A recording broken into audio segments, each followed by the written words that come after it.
There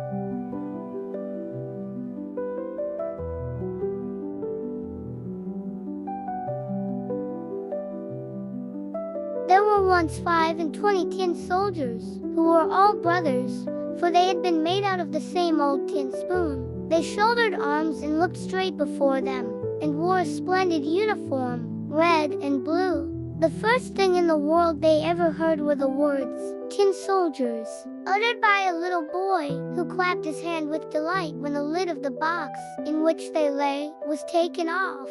They were given to him for a birthday present, and he stood at the table to set them up.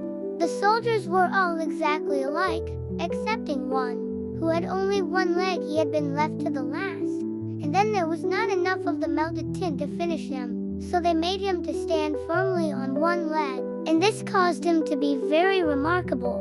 The table on which the tin soldier stood was covered with other playthings, but the most attractive to the eye was a pretty little paper castle. Through the small windows the rooms could be seen. In front of the castle a number of little trees surrounded a piece of looking glass, which was intended to represent a transparent lake. Swans, made of wax, swam on the lake, and were reflected in it. All this was very pretty, but the prettiest of all was a tiny little lady, who stood at the open door of the castle. She, also, was made of paper, and she wore a dress of clear muslin, with a narrow blue ribbon over her shoulders just like a scarf. In front of these was fixed a glittering tinsel rose, as large as her whole face. The little lady was a dancer, and she stretched out both her arms, and raised one of her legs so high, that the tin soldier could not see it at all. And he thought that she, like himself, had only one leg. "That is the wife for me," he thought, "but she is too grand, and lives in a castle, while I have only a box to live in. 25 of us all together. That is no place for her. Still I must try and make her acquaintance." Then he laid himself at full length on the table behind a snuff box that stood upon it, so that he could peep at the little delicate lady, who continued to stand on one leg without losing her balance.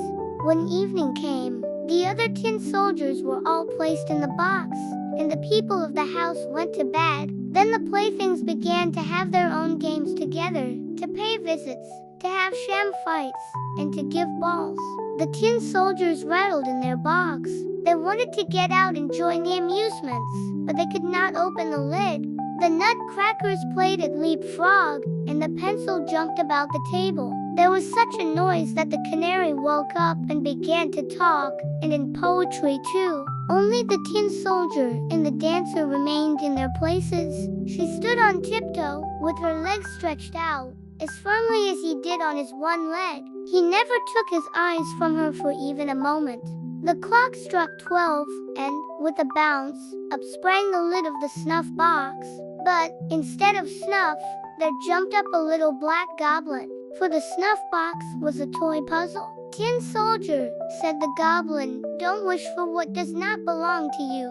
But the tin soldier pretended not to hear. "Very well, wait till tomorrow, then," said the goblin. When the children came in the next morning, they placed the tin soldier in the window. Now, whether it was the goblin who did it, or the draft, is not known, but the window flew open, and out fell the tin soldier, heels over head, from the 3rd story, into the street beneath.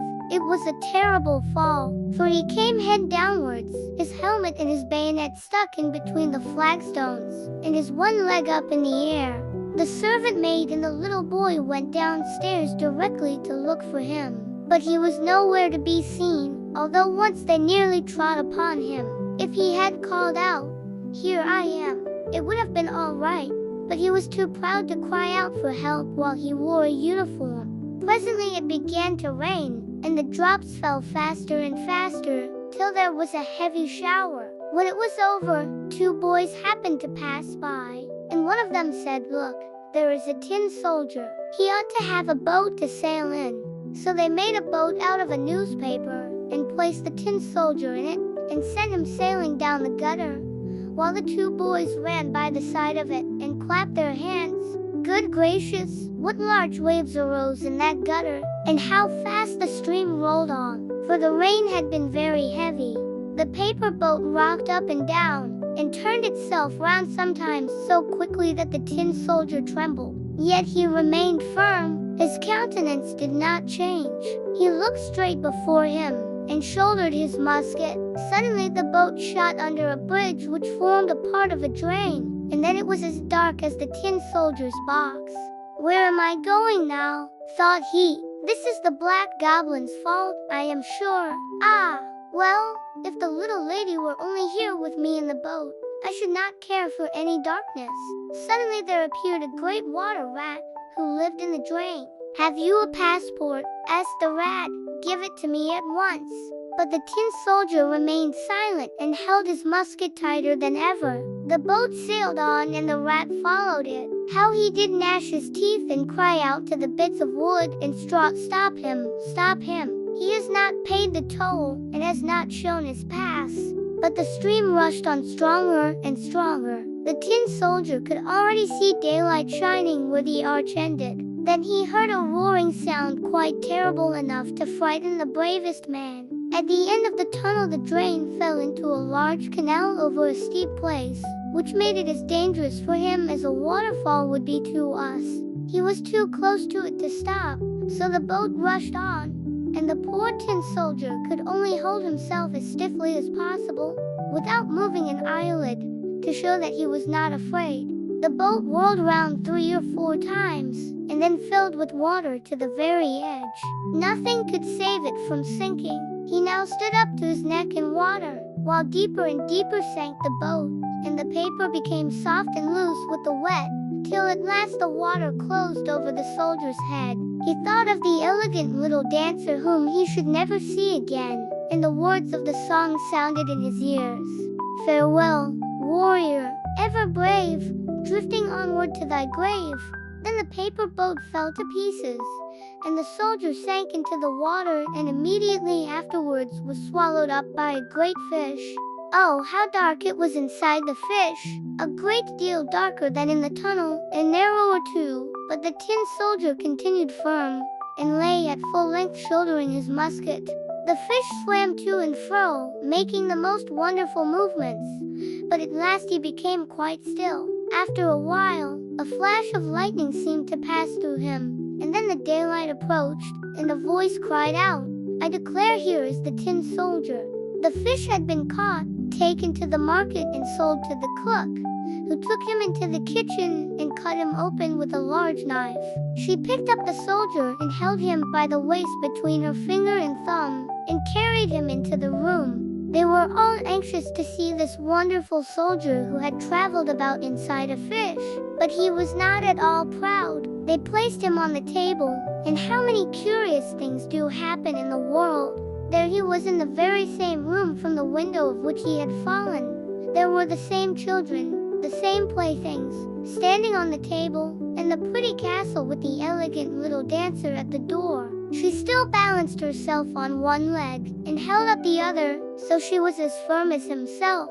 It touched the tin soldier so much to see her that he almost wept tin tears, but he kept them back. He only looked at her and they both remained silent. Presently one of the little boys took up the tin soldier and threw him into the stove. He had no reason for doing so, therefore it must have been the fault of the black goblin who lived in the snuff box. The flames lighted up the tin soldier as he stood. The heat was very terrible, but whether it proceeded from the real fire or from the fire of love he could not tell. Then he could see that the bright colors were faded from his uniform, but whether they had been washed off during his journey or from the effects of his sorrow, no one could say. He looked at the little lady, and she looked at him. He felt himself melting away, but he still remained firm with his gun on his shoulder. Suddenly the door of the room flew open, and the draught of air caught up the little dancer. She fluttered like a sylph right into the stove by the side of the tin soldier, and was instantly in flames, and was gone. The tin soldier melted down into a lump, and the next morning, when the maidservant took the ashes out of the stove, she found him in the shape of a little tin heart. But of the little dancer nothing remained but the tinsel rose, which was burnt black as a cinder.